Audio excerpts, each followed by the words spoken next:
Hey, welcome to the Danger Zone. It's Ashley. Everything in this video was found on a public domain and the disclaimer is down below. Lots of love and many blessings your way. I want to say thank you to everybody who contributes to the Danger Zone. Y'all are so appreciated, truly. Thank you.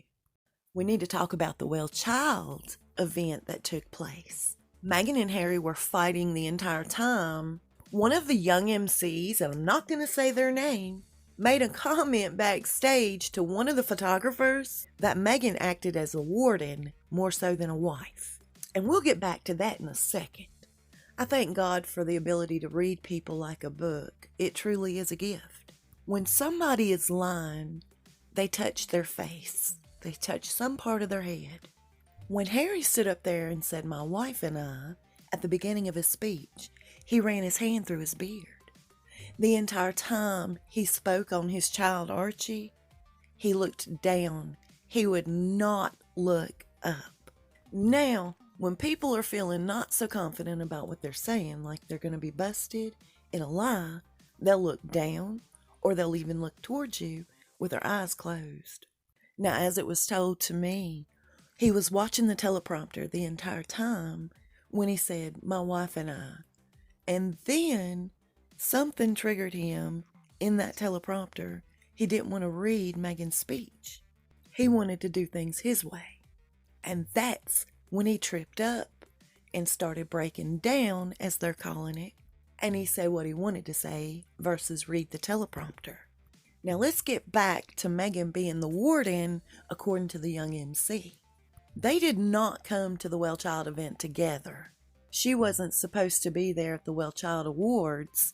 It was just supposed to be Harry. It was his event. They said that he received a phone call backstage, and then 30-40 minutes later, here she comes driving up with her people. Before she got there, he was interacting with everybody, having a good time. People said that he felt relaxed. He was comfortable, having just a really good time. When she arrived, everything flipped a complete 180. He was tight-lipped and stiff and wasn't at all comfortable in her presence. And because she wasn't supposed to be there, at the last minute, they had to pencil in a spot to call her up on stage. Meghan had them pencil in 180 seconds, and it don't sound like a lot of time, but it is when everything is supposed to go, boom, boom, boom. Just to call her up on stage, just for her introduction. That's a long time. That's why everything looked really weird there at that point. Harry is not one to hide his feelings. You can see it on his face, how he felt about her introduction. Now, after the young man makes his introduction of her, everybody has to wait for her to get up the stairs. And of course, it dawns on Harry, go help her up the stairs, keep your game face on. And that's what he did. She totally leads the way, as a warden would, and that is what that young guy was saying.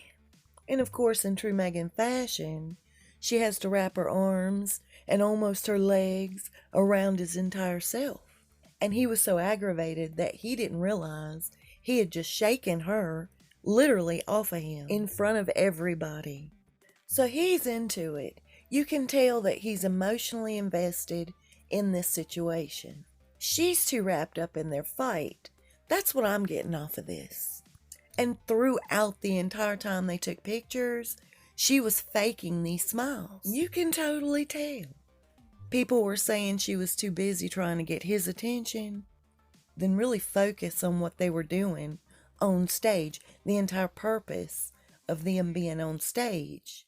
They said backstage when she showed up, he wouldn't stand with her. He didn't want to go near her. When she would follow after him, he would walk away. And that vibe is totally evident on stage in these pictures. I don't know if he deliberately did this, but if he did, it's great. He and all the other children had walked off stage, leaving her up there all by herself, front and center, looking totally stupid. Then she hollered for him and the other young lady to come up on stage to take more pictures. And of course, he reluctantly came back. You can tell in these pictures she's been crying. especially the close-ups. Her eyes were swollen, her nose was red. It was a doozy of a fight, evidently. I don't know how y'all feel about this, but I'm really big on the respect factor. How you present yourself at different functions, be it church, a football game, really speaks volumes.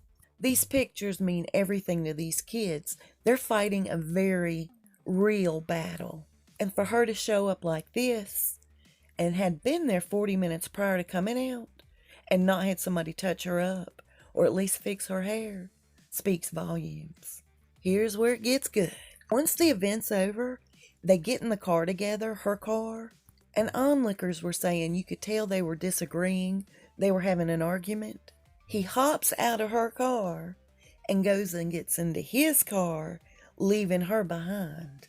I've been told several times that Frogmore Cottage looks like a ghost town, like nobody lives there. And by they leaving in two separate vehicles, going in two separate directions, leaves me to believe they're definitely not living together.